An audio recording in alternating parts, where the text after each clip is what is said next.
ओम नमो वेंकटेशाय। प्रायेण देवी भवतो व्यपदेशयोगात् गोदावरी जगदिदं पयसा पुनीते यस्यां समेत्य समयेषु चिरं निवासन् भागीरथी प्रभृतयोऽपि भवन्ति पुण्याः। माता गोदा देवी से अपनी संतान पर अत्यंत करुणा दिखाते हुए जो तिरुप्पावई नामक महापुण्य ग्रंथ दिया गया है, उस ग्रंथ के बारे में, उस ग्रंथ की विशेषताओं के बारे में जानने के लिए उत्सुक सभी भक्तजनों को श्री वेंकटेश्वरा भक्ति चैनल की तरफ से सादर स्वागत प्रकट कर रहे हैं।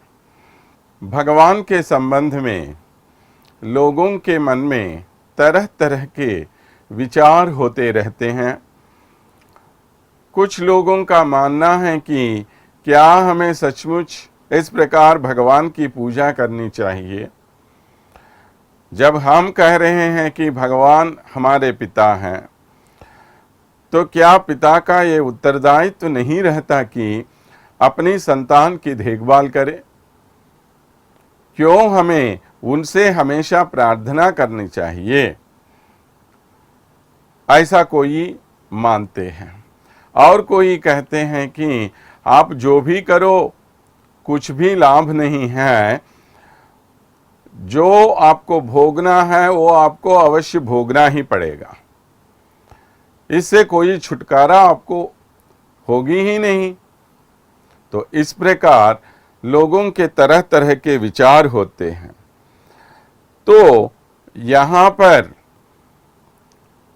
जो गोपिकाएं इकट्ठी हुई हैं, उन सब में भी इस प्रकार के संदेह होने लगे।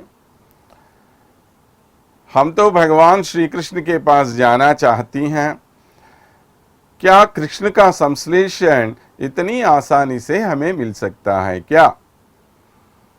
हमने सुना कई लोगों ने या कई मुनियों ने, योगियों ने सालों सालों तक बहुत ही घोर तप किए, फिर भी उन्हें श्री कृष्ण का दर्शन प्राप्त नहीं हुआ।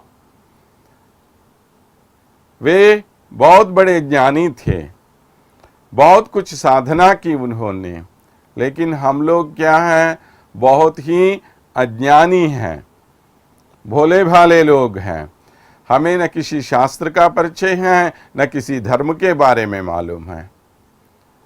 क्या हमें श्री कृष्ण मिल सकता है?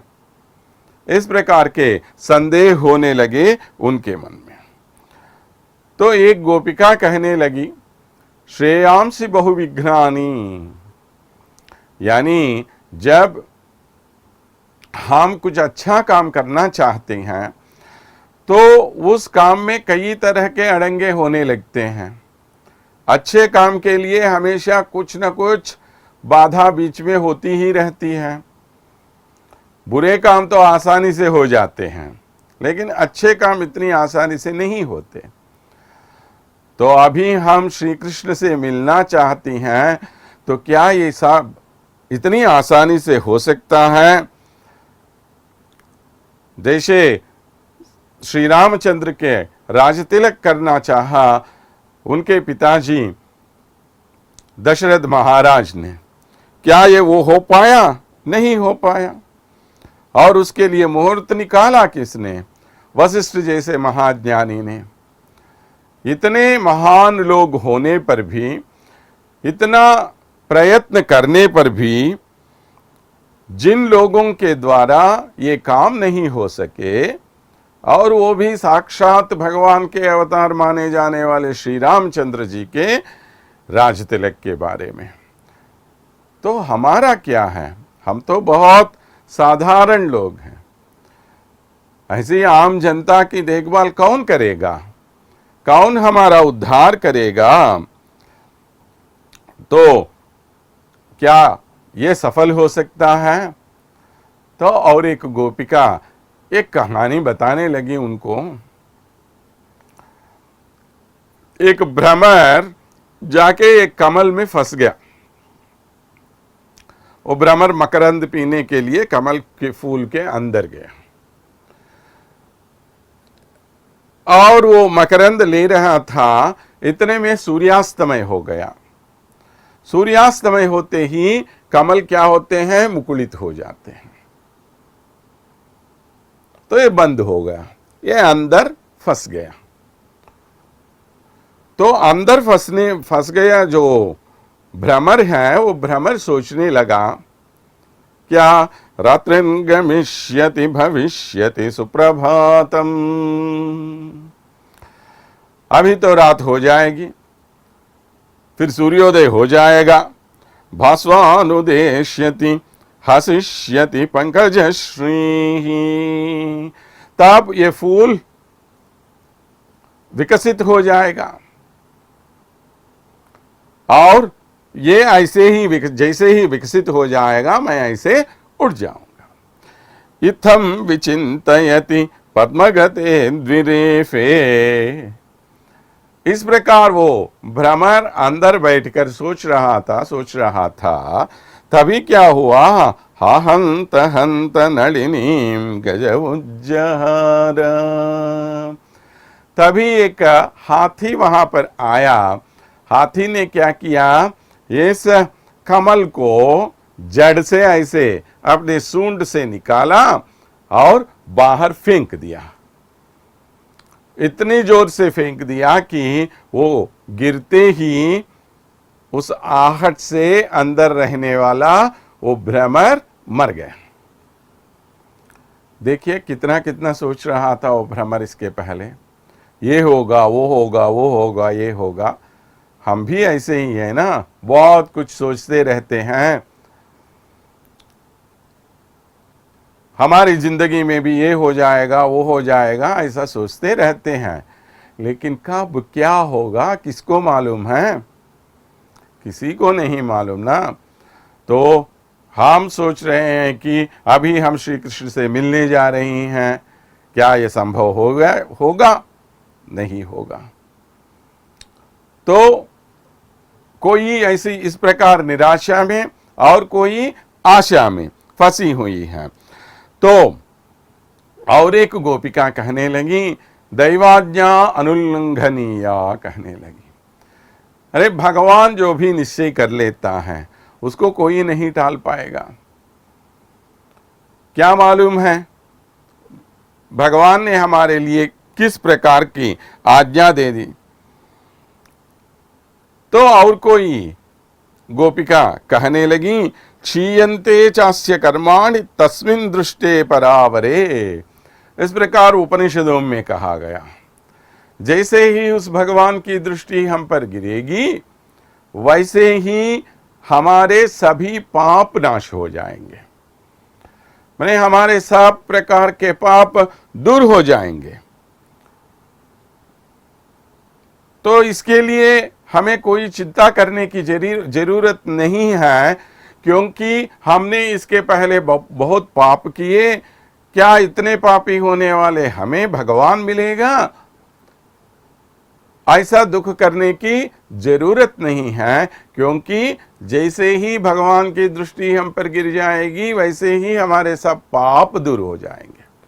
ऐसा एक औरत कहने लगी।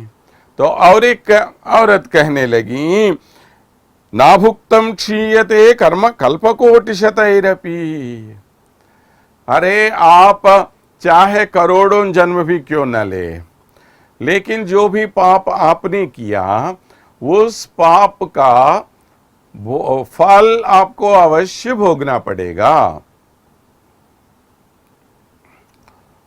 तो क्या मतलब है इसका? आप जितने भी जन्म ले लो, आपके पाप का कर्म आपके साथ साथ आ जाएगा। माने हमारे कर्म 3 प्रकार के होते हैं, संचित कर्म, आगामी कर्म, प्रारब्ध कर्म कहते हैं उन्हें।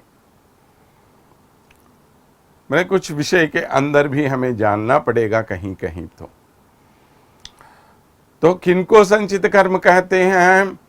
जो कर्म हमने इस जन्म में किए और उस कर्म के पाप या पुण्य दोनों का जो भी फल है, वो फल इस जन्म में अगर हमने नहीं भुगता तो उन कर्मों का फल ऐसा रह जाएगा। जैसे किसी बैंक में कोई डिपॉजिट करके रखते हैं ना हम, उसी प्रकार हमारे पाप या पुण्य दोनों का डिपॉजिट ऐसा रहेगा। इनको कहते हैं संचित कर्म। आगामी कर्म, आगामी कर्म माने क्या है? जो पाप पुण्य आपने अभी किए, उन कर्मों का फल आप अभी नहीं भोगेंगे, उन कर्मों के फल आगे अगले आने वाले जन्म में आपको भोगना पड़ेगा। इसीलिए कहीं कहीं आप देखते रहते हैं कि कोई बहुत बड़ा पापी होता है लेकिन उसका जीवन बहुत ही सुख से बीतता रहता है। उसे देखकर लोग कहते रहते हैं कि देखो वो कितना पापी है, इतना दुष्ट है, इतना अन्यायी है वो, फिर भी उसका जीवन देखो कितना सुख से गुजर रहा है। हम तो इतनी ईमानदारी से जीवन बिता रहे हैं, हमें इतने कष्ट भोगने पड़ रहे हैं। तो कहाँ है भगवान? क्या है धर्म? इस धर्म का क्या फल हमें मिल रहा है? इस प्रकार सोचते रहते हैं कुछ लोग।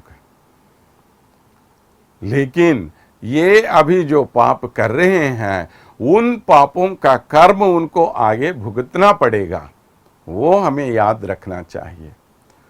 और कुछ कर्म ऐसे होते हैं जिनका फल हमें अभी इसी जीवन में भुगतना पड़ता है। इनको कहते हैं हम प्रारब्ध कर्म। माने इस जन्म में हमने कुछ पाप किया, उस पाप का फल हमने यही भुगत लिया। तो और किसी नरक में जाने की आवश्यकता आपको नहीं होगी, क्योंकि उसका फल आपको यहीं पर मिल गया है। तो इस प्रकार हमारे धर्मशास्त्रों में इन कर्मों को भी 3 रूपों में विभाजित किया गया है और उनके कर्मों का फल हम उस प्रकार भुगतते रहते हैं। ऐसा हमें हमारे पूर्वजों ने कह दिया। तो इन सब से संबंधित कुछ चर्चा अब इन गोपिकाओं के बीच हो रही है। और किसी गोपिका ने कहा, कृष्णानुस्मरणम परम।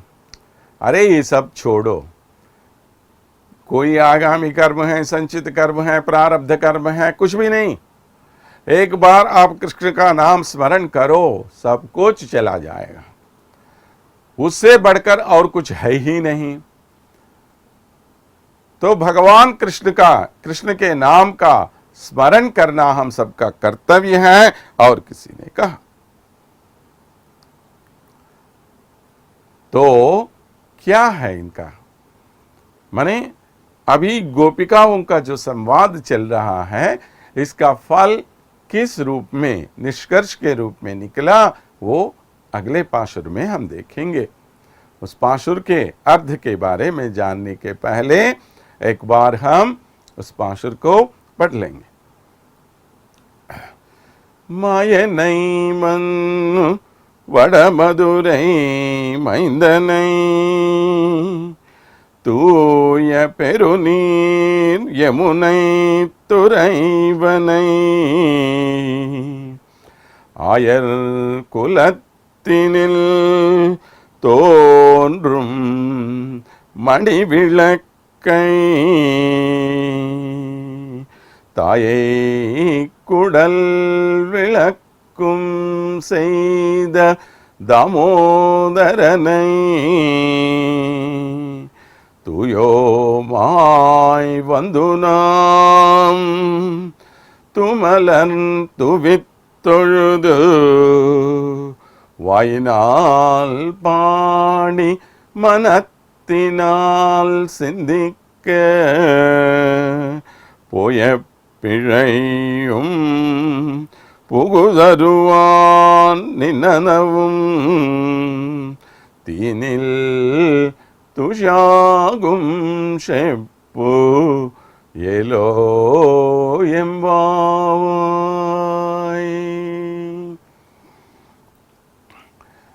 माता ने अभी इस पाशुर के माध्यम से हमें भगवान कृष्ण के एक अत्यंत विशिष्ट रूप का परिचय कराया।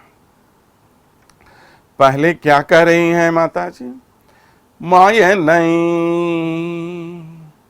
कैसे हैं ये श्री कृष्ण? वो बहुत ही मायावी हैं। माया का क्या अर्थ है? माया माने आश्चर्य,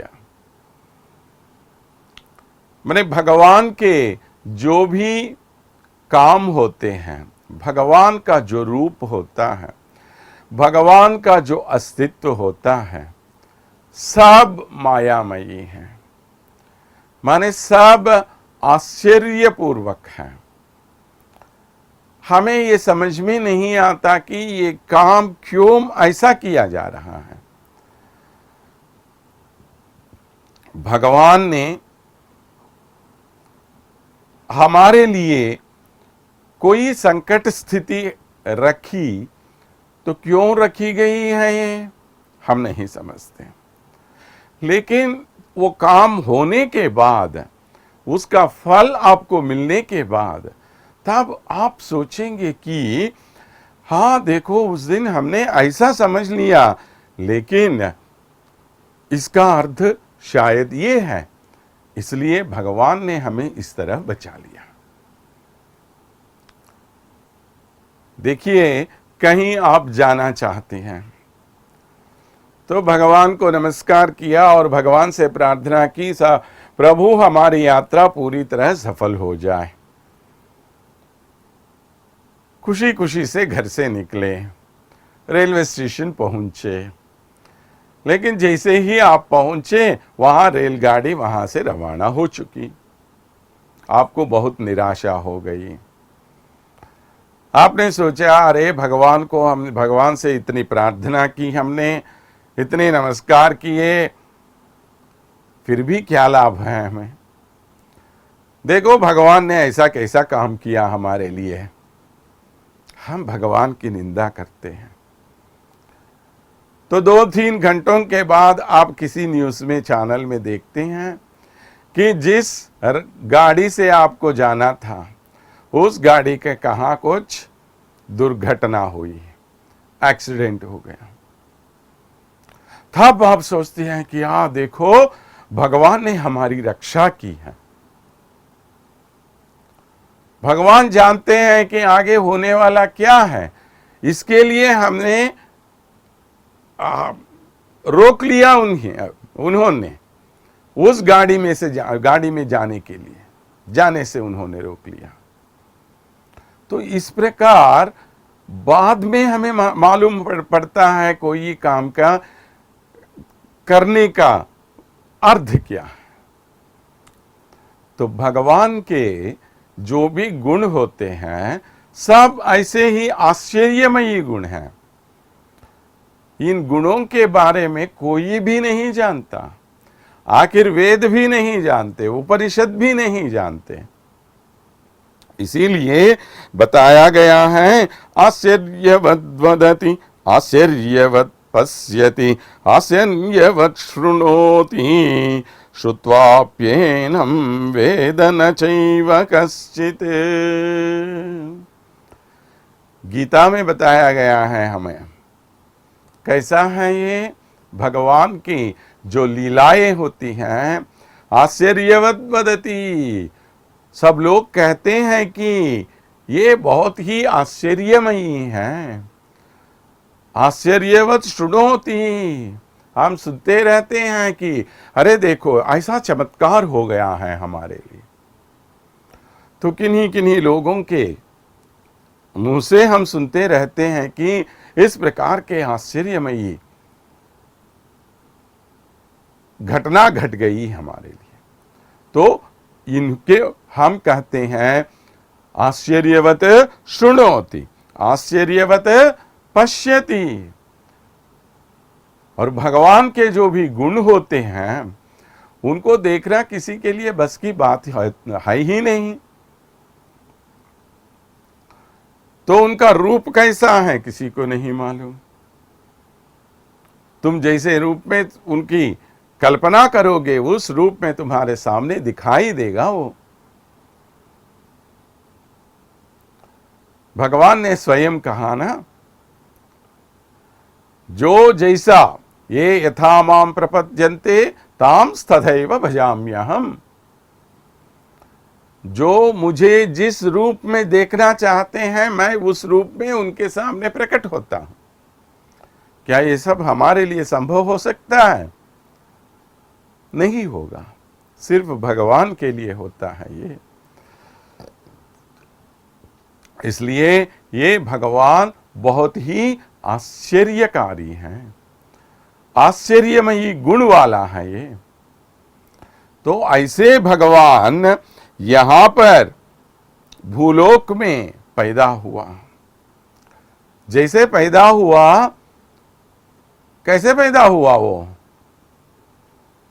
श्री कृष्ण जी का जब जन्म हुआ इस लोक में, कैसे पैदा हो गए? शंख चक्र गदाधारी।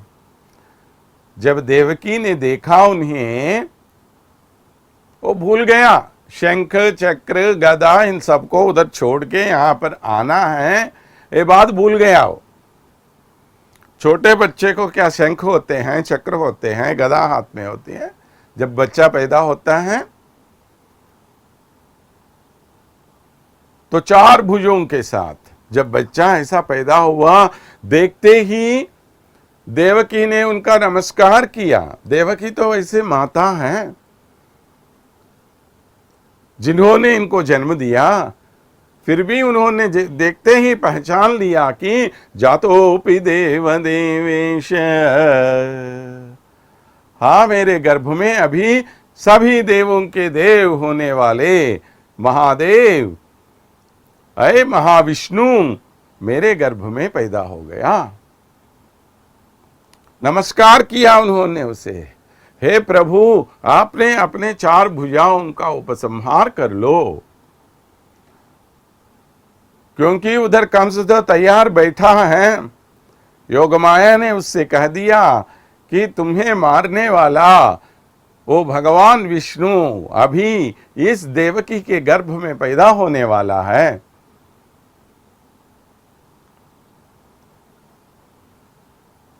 क्या भगवान को कोई मार सकता है? फिर भी माता होने के कारण उसको डर है, कहीं ये कंस आके मेरे बेटे को मारेगा।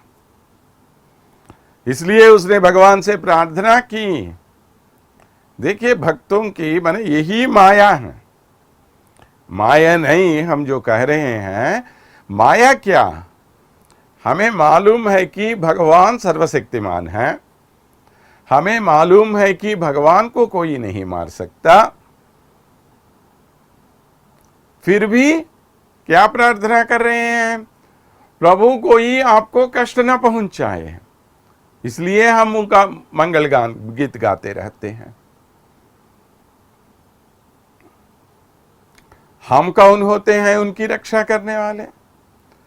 क्या उससे ज्यादा शक्ति हमारे पास है, ताकत हमारे पास है कि हम उनकी रक्षा कर सके? कुछ भी नहीं हमारे पास। फिर भी इस माया में हम फंसे रहते हैं कि हम ही भगवान की रक्षा कर रहे हैं। तो इस प्रकार की माया हमें दिखाने वाला होने के कारण उनको भगवान से हम प्रार्थना कर रहे हैं और उनके बारे में बता रहे हैं। माय नहीं वड मधुरई मैंदनई। ऐसे आश्चर्यकर गुण होने वाले, आश्चर्यमयी गुण होने वाले भगवान विष्णु श्रीमन नारायण कहाँ पैदा हो गए? उधर कहीं उत्तर भारत देश में रहने वाले मथुरा नामक नगरी में पैदा हो गए।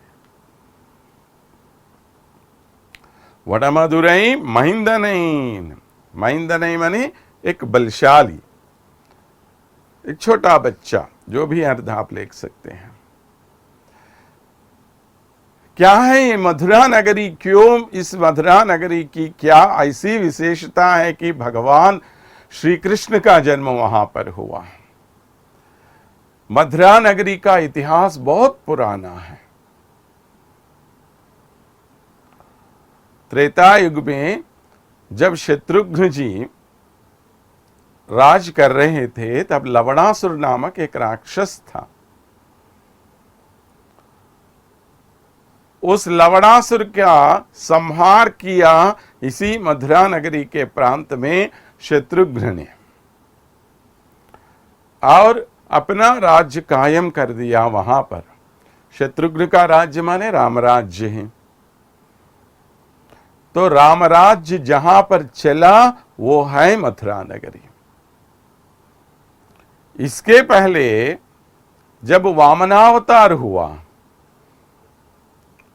वामनावतार होने के बाद माने बलि चक्रवर्ती के अहंकार को किस प्रकार दबाया और किस प्रकार भगवान विष्णु ने अपने भक्त होने वाले सम्राट बलि का उद्धार किया, हमने तीसरे पासुर में अच्छी तरह देख लिया, जान लिया वहां पर।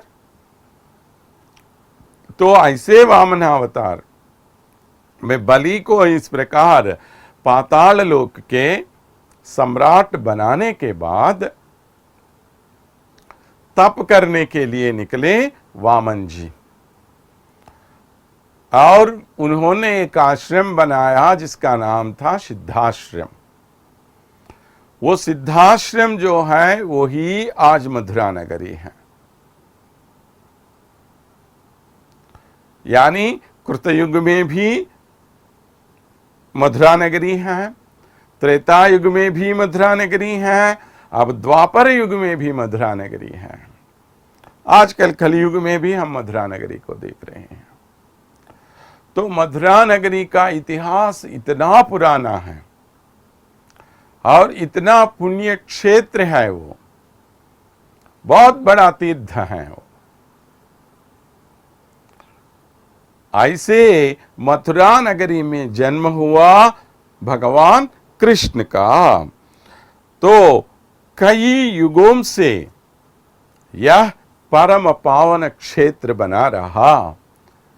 इसीलिए महान भक्त नम्माழ்वार कहते हैं कि मथुरा नाम नगरी पुण्य पाप हरि शुभा, यस्याम जाते जगन्नाथ साक्षात् विष्णु सनातन। देखिए मथुरा कितना परम पवित्र क्षेत्र है ये। पुण्य पापहरी शुभा माने आपके ये पाप और पुण्य नामक जो भी तुम्हारे जीवन के चक्र में चलते रहते हैं, इन सब का हरण करके तुम्हें मोक्ष देने वाला है ये मथुरा नगरी। तो आपको ये आश्चर्य हो सकता है कि क्या पुण्य करना भी कोई अच्छा काम नहीं है क्या? पुण्य से बढ़कर और भी है, वो है मोक्ष। तो पाप और पुण्य ये दोनों जो हैं, इनकी समयावधि है, माने कुछ दिन ही इसका फल आपको मिलता है, उसके बाद उनका एक्सपायरी डेट हो जाता है। लेकिन मोक्ष का ऐसा कहीं नहीं होता, हमेशा हमेशा के लिए रहने वाला। तो इसलिए आपको मोक्ष मिलेगा मथुरा नगरी से। मथुरा नगरी में निवास करना इतना महान काम है। यस्याम जातो जगन्नाथ, ऐसी मथुरा नगरी में पैदा हुए सारे जग के नाथ होने वाले महाविष्णु उस नगरी में साक्षात विष्णु सनातनः, उस भगवान के बारे में जानना ही सनातन धर्म है और कुछ नहीं। तो ऐसे महाविष्णु का जन्म जहां पर हुआ वो है मथुरा नगरी। ऐसी मथुरा नगरी की प्रशंसा कर रहे हैं अभी। तूय पेरुनीर यमुनै तुरैवनै, और कहां पर इस यमुना, इस मथुरा नगरी की और क्या विशेषता है? यमुना के तट पर रहने वाली नगरी है ये। क्या है यमुना नगरी की विशेषता, यमुना नदी की विशेषता? यमुना नदी साक्षात विरजा नदी का रूप है, विरजा नदी का अवतार है। कहाँ रहती हैं ये विरजा नदी? हम जिस श्री वैकुंठ की कल्पना कर रहे हैं, जिस वैकुंठ में पहुंचने की आशा हरेक प्राणी रखता है, वैकुंठ जाने के पहले आपको विरजा नदी पार करके जाना पड़ेगा।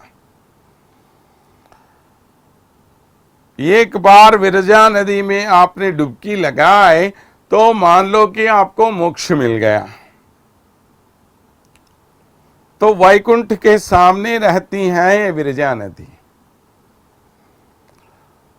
तो जब कभी महाविष्णु वैकुंठ से निकलकर भूलोक में कोई अवतार लेते हैं, तब विरजा नदी भी उनको छोड़ के रहना नहीं चाहती, इसलिए वो भी किसी न किसी रूप में भूलोक पे आ जाती है।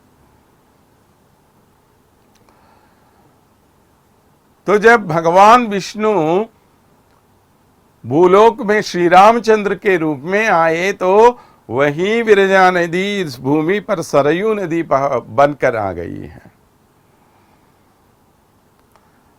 और जब वे श्री कृष्ण के रूप में यहां अवतार लिया, तब यही यमुना नदी बनकर यहां पर आई। इसलिए सभी नदियों में परम पवित्र मानी जाती है यमुना नदी।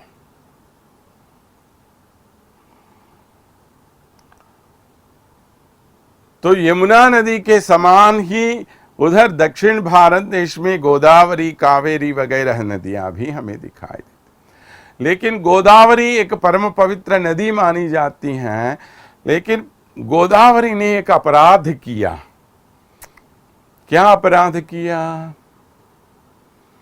जब रावणासुर सीता मैया का अपहरण करके ले जा रहे थे, तब सीता मैया ने प्रार्थना की गोदावरी नदी से, हे माता, अब मेरा पति कहीं वन में गया है, ये दुष्ट रावण मेरा अपहरण करके ले जा रहा है, मेरा पति जब वापस आएगा तो मेरे लिए वह इसी गोदावरी तट पे ढूंढेगा।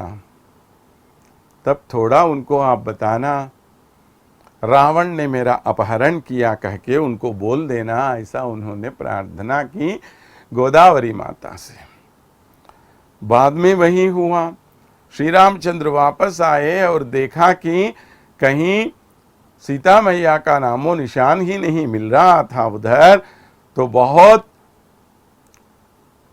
शोक से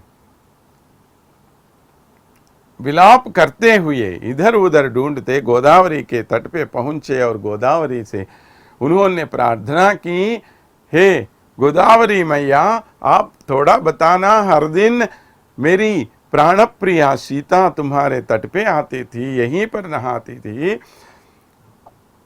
तो तुम्हें मालूम हुआ ही होगा वो कहीं गई है, कहाँ कहीं चली गई हो तो थोड़ा बताना। लेकिन चुपचाप बैठी है, वो कुछ नहीं बोला। तो सीता जी के बारे में कुछ भी उसने नहीं बताया। तो ऐसा पाप उसने किया। लेकिन यमुना ने क्या किया? जब पूरी तरह बाढ़ से बहुत गंभीर रूप में यमुना बह रही थी, तब श्री कृष्ण जी वहां आए। तो श्री कृष्ण को देखते वसुदेव उन्हें लेके वहां पर पहुंचे ना, उनको वृंदावन में छोड़ने के लिए, या ब्रजभूमि में छोड़ने के लिए मथुरा से निकल पड़े वसुदेव जी। तो उनको देखते ही सिर्फ घुटनों तक पानी वाले नदी की तरह बन गई यमुना, और आराम से वसुदेव जी यहां से इस तट से उस तक पहुंच गए। इतनी विशाल नदी है वो, इतनी गहरी है वो, फिर भी सिर्फ घुटनों तक ही वो पानी निकल गया। तो इस प्रकार गोदावरी नदी से अधिक पुण्यवती है ये यमुना नदी। और श्री कृष्ण का नाम भी क्या है? यमुना तीर विहार रसिका कहते हैं उन्हें। उनको बहुत पसंद है यमुना नदी के तट पर घूमना और वहां खेलना उनको। यमुनाम चाति गंभीराम नानावर्त झुषाकुलाम वसुदेवो वहन कृष्णम जानुमात्रोदको यऊ कहते हैं। इतनी गंभीर नदी होने के बाद भी सिर्फ जानुओं तक, जघनों तक ही वो पानी आया है, वसुदेव को ऐसा कहा गया है। और जिस प्रकार वसुदेव इस यमुना नदी को श्री कृष्ण के साथ पार कर लिया, उसी तरह अगर हम भी उस कृष्ण पर भक्ति रखेंगे तो इस संसार रूपी नदी को आसानी से पार कर सकते हैं। इसके लिए चाहिए हमें कृष्ण पर भक्ति। आयर कुलत्तिनिल तोंड्रुमणि विलक्कै। और कैसे है, क्या है बने? इसके पहले ही हमने कहा माये नहीं, माये नहीं। तो एक एक माया हम बता रहे हैं। एक छोटा सा बच्चा होने पर भी इतनी गंभीर नदी होने वाली यमुना ने आसानी से उन्हें रास्ता दे दिया। क्या ये आश्चर्य की बात नहीं है? और एक आश्चर्य की बात क्या है, ये पैदा हो गए यहां पर आयर कुलत्तिनिल तोंड्र मणिविलक्कै। आए कहां पर? इन गोपवंशियों के बीच में, माने जिन्हें हम यादव कह रहे हैं आजकल, ये इस वंश में आ गया है। कैसे हैं यादव कुल के लोग? इनको ज्यादा ज्ञान नहीं है, माने ज्यादा पढ़ाई वगैरह नहीं करते थे उस जमाने में। उस जमाने की बात ही हम बोल रहे हैं। तो यमुना तट पे ऐसे विहार करने वाले श्री कृष्ण जी इस यादव कुल में पैदा होके वहां एक मणि की तरह प्रकाशित हुए हैं। हमारे जिन लोगों को हम अनपढ़ कहते हैं, जिन लोगों को निरक्षर कह रहे हैं, जिनका कोई ज्ञान नहीं है, ऐसे लोगों के बीच रहकर पूरी जाति को आजकल के समाज में इतना सम्मान मिल रहा है, तो किनके कारण मिल रहा है? वो इस श्री कृष्ण के कारण। तो इनका पालन पोषण हुआ इस निम्न जाति में, फिर भी बहुत ही प्रकाशित हुई है। मणिविलक्कै, मणि का प्रकाश एक दिन रह के दूसरे दिन जो जाने वाला तो नहीं है। मणि का प्रकाश हमेशा हमेशा के लिए रहता है। ऐसा एक मणिदीप है ये। कहने का क्या अर्थ है? तो अगर किसी का ज्ञान हो तो वो किस जात में पैदा हुआ इससे कोई मतलब नहीं रहता। ऐसा नहीं कि कोई बड़े जात में पैदा हो गए तो वो महान हो गए, किसी निम्न जात में पैदा हो गए तो नीच हो गए हैं। इस प्रकार की दो दुष्प्रथा जन सामान्य में थी, उसको मिटाया किसने? श्री कृष्ण जी ने। वो भगवान हैं, अगर वो चाहे तो किसी बहुत अच्छे ब्राह्मण जाति में या किसी महान जाति में पैदा हो सकते थे, लेकिन पैदा नहीं हुए, वहां पर पैदा हुए क्षत्रिय जाति में और पालन पोषण हुआ उससे निम्न जाति में। क्यों गए वहां पर? क्योंकि उनके सभी गुणों का प्रकाश वहीं पर अधिक होता है। श्री वैकुंठ में भगवान के सभी उत्तमोत्तम गुणों का प्रकाश कैसे होगा बताइए आप। भगवान बड़ा दयाशाली हैं। दया किन पर दिखाएगा? जो क्रूर काम करता है, जो नीच काम करता है, जो पापी हैं, ऐसे लोगों पे दया दिखा सकता है। क्या श्री वैकुंठ में कोई ऐसा पापी जाएगा? नहीं जाएगा। वहां रहने वाले सभी महान हैं, तो उन पर ये क्या दया दिखाएंगे?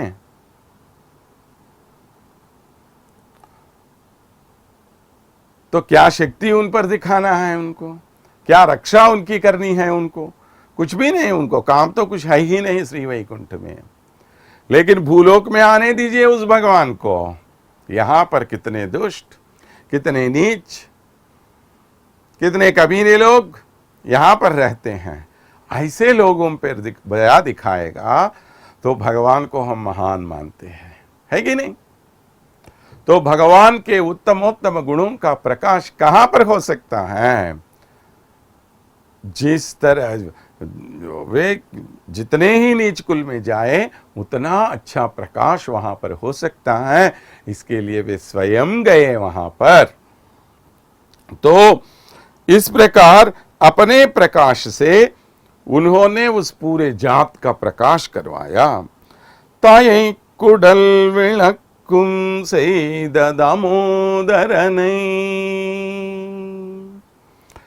और जिस माता के गर्भ में पैदा हुए उस माता का नाम ऐसा रोशन कर दिया, ऐसा रोशन कर दिया कि आजकल हर एक किनकी प्रशंसा कर रहे हैं? यशोमती मैया, यशोदा मैया, यशोदा मैया। भाग्य हो तो किसका है? यशोमती मैया का। इस संसार में अगर किसी के बारे में हम इतना महान कह रहे हैं, इनके कारण इतनी महानता इस लोक को पहुंच गई, तो किनके कारण पहुंच गई? वो यशोमती मैया। जो सौभाग्य आखिर कौशल्या को नहीं मिली, जो सौभाग्य आखिर देवकी को नहीं मिला, वह आज यशोमती मैया को मिला। तो जिनके गर्भ में रहे, उनके गर्भ में, और जिनके अंदर इनका पालन पोषण हुआ, उनका सबका, माने वहां देवकी, यहां पर यशोदा, दोनों का इतना यश यहां पर फैल गया कि पूछो मत, है ना। ताये कुडल विलक्कुम सेद। तो जिस गर्भ में पैदा होते हैं उस माता का जब हम नाम रोशन करते हैं, वो है बहुत काम। कौसल्या सुशुभे तेन पुत्रेण अमित तेजसा कहा गया है श्रीमद् रामायण में। उस बेटे के कारण कौसल्या का नाम रोशन हो गया। मैंने हर एक संतान को ये याद रखनी चाहिए, हमारे द्वारा हमारे माता पिता का नाम रोशन हो जाए। ऐसा करके दिखाया श्री कृष्ण ने। तो ये है श्री कृष्ण की माया, श्री कृष्ण की लीला ये है। क्या कह रहा है इन सब के द्वारा हमें? जो दामोदर हैं, माने जिनका नाम दामोदर क्यों आया है? यशोमती मैया ने इस श्री कृष्ण को एक रस्सी से बांधा, रस्सी से बांधने के कारण उसके पेट पर कुछ ऐसे मार्क्स आ गए हैं, निशाने पड़ गए हैं उन पर। इनके कारण उसका नाम दामोदर हो गया। उदर पर इस प्रकार के दाम होने वाला। तो दामोदर का नाम माने श्री कृष्ण को इस प्रकार पकड़ के रखने की शक्ति किसके पास है? यशोमती मैया के पास है। माने जिन कृष्ण को वेद उपनिषद भी नहीं जान सकते, जिस श्री कृष्ण के बारे में सभी मुनि ऋषि योगी सालों सालों तक तप करते रहते हैं, जन्म जन्मों से तप करते रहते हैं, उस श्री कृष्ण को पकड़ने का, बांधने का काम किसने किया? यशोमती मैया ने।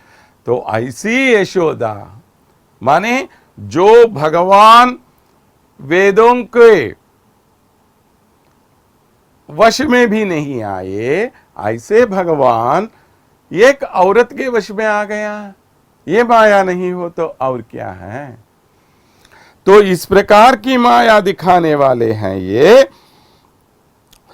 और तुयो माय वंदुनाम, ऐसे भगवान के पास हम आए हैं। कैसे?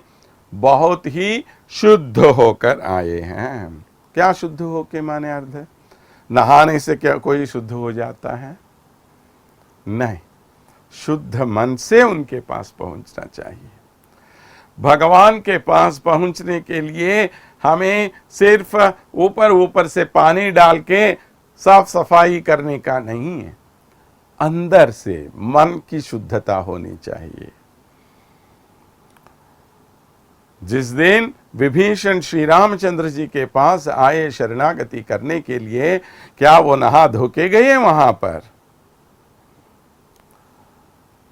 जिस दिन द्रौपदी ने श्री कृष्ण से प्रार्थना की कि उस वस्त्रापहरण से उसे बचाए, उस दिन किस अवस्था में थी वो? रजस्वला थी वो। आखिर घर में भी नहीं आती रजस्वला स्त्रियां। फिर भी उसने प्रार्थना की और भगवान ने उसकी रक्षा की। क्यों? सफाई कहां पर है? मन में है। तो मन में होनी चाहिए, ये शुद्धता वहां पर होनी चाहिए। तो जिस दिन अर्जुन को इतने बड़े महान गीता का उपदेश किया, उस दिन किस अवस्था में थे?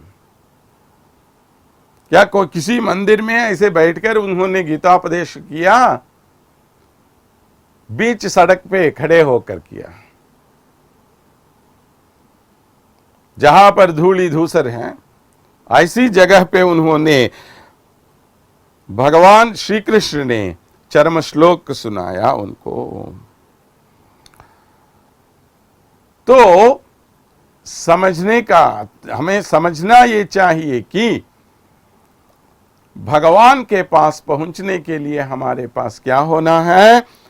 तुयो माय वंदुनाम, नाम वंद, हम आए। ये हम कहने का क्या अर्थ है? देखिए, हमारी रक्षा करना उनका कर्तव्य है, तो उनको आके हमारी रक्षा करनी चाहिए, लेकिन हम खुद जा रहे हैं उनके पास। तो भगवान को अब क्या होगा उसके मन में? अरे क्या मुझे जाके उनकी रक्षा करनी चाहिए, लेकिन ये लोग जब तक मेरे पास नहीं आए तब तक मैंने उनकी रक्षा नहीं की। तो शैवालोप किस तरफ है? उनकी तरफ या मेरी तरफ? तो तुरंत दौड़ दौड़ के आ जाएगा। जब हम कहते हैं कि हम आए प्रभु आपके पास, तुम अलर तु तो जुद। तो हम आए हैं, आपको पुष्पों से पूजा करने के लिए आए हैं। तो क्या अपने साथ इतने इतने पुष्प लेके आए? ये नहीं, किसी के हाथ में एक भी पुष्प नहीं था। तो क्या है ये पुष्प? भगवान को कौन से पुष्प पसंद होते हैं? तो यामुनाचार्य जी कहते हैं कि भगवान को हमें नमस्कार पूर्वक एक पुष्प देना चाहिए। भगवान को नमस्कार करना, पूरे मन से उनके सामने नमस्कार करना ही उनको पुष्प देना है। शंकराचार्य जी कहते हैं कि आप अपने मनो पुष्प को भगवान के लिए दे दो। अपना मन पूरी तरह भगवान को समर्पित करना ही पुष्पों से पूजा है। भगवान के लिए 8 तरह के फूल बहुत ही प्रिय होते हैं। क्या है ये फूल? अहिंसा प्रथमम पुष्पम। सबसे पहला पुष्प है अहिंसा। किसी की हिंसा जो नहीं करेगा तो भगवान उस पर अधिक प्रसन्न होगा। तो अहिंसा प्रथमम पुष्पम कहा। पुष्पम इंद्रिय निग्रह, अपने इंद्रियों को अपने वश में रखना, ये है। सर्वभूत दया पुष्पम, सभी प्राणियों पर दया दिखाना जो है वो एक पुष्प की तरह है। क्षमा पुष्पम विशेषतः, और कोई कुछ गलत काम किए उस पर क्षमा दिखाना एक बहुत ही अच्छा पुष्प है। ज्ञानम पुष्पम तपः पुष्पम ध्यानम पुष्पम तथैव च। और क्या क्या पुष्प है? ज्ञान होना पुष्प जैसा, तप करना, ध्यान करना, ये सब पुष्प है, ये चाहिए। पुष्पम अष्टविधम प्रीति करो भवेत विष्णु हो। ये 8 प्रकार के पुष्प भगवान विष्णु के लिए बहुत ही प्रीतिदायक हैं। तो भगवान विष्णु चाहते हैं कि हम ऐसे पुष्पों से उनकी पूजा करें। वाइनाल पाणी मनत्तिनाल सिंधिक, हम अपने मुंह से उनका गुणगान गाएंगे और मन में उनका ध्यान करेंगे। साधारणतः क्या होता है, पहले मनः पूर्वो वागुत्तरः कहते हैं। पहले मन में ध्यान करो, उसके बाद अपनी बातों से, अपने वचन से, अपने नाम से स्मरण करो। लेकिन यहाँ पर ज्यादा भगवान पर भक्ति होने से पहले ये आ गया है, माने पहले नाम स्मरण, उसके बाद नाम का ध्यान करेंगे हम। पोय पिഴയും പുകുതരുവാൻ നിന്നനവും तीनिल तुषागुम शपू।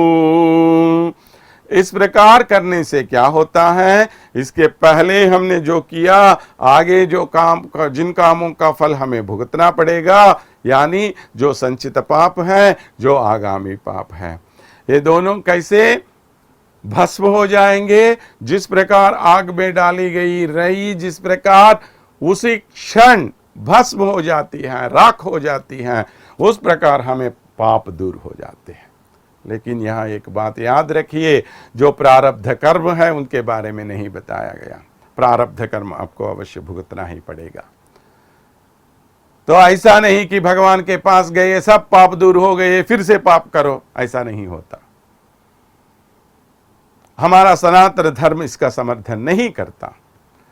तो इस प्रकार प्रार्थना करते हुए सभी गोपिकाएं भगवान कृष्ण के पास पहुंचने के लिए गई हैं और आगे उनके आगे रहकर गोदा माता उनके साथ ले जा रही हैं भगवान कृष्ण के पास। तो आगे क्या होने वाला है वो अगले एपिसोड में देखेंगे। तब तक हम स्वस्ति कह देते हैं।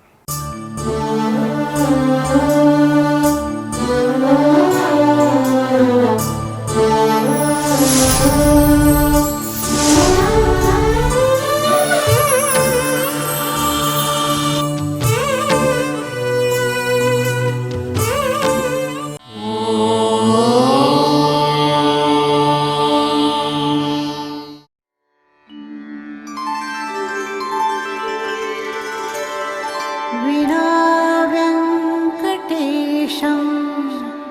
ननाथो ननाथः सदा वेङ्कटेशं स्मरामि स्मरामि।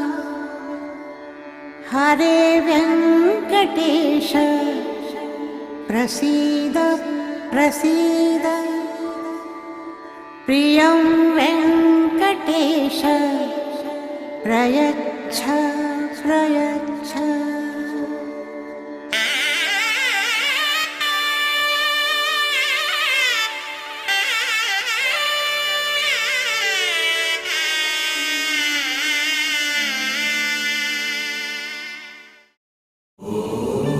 नमो नारायणाय।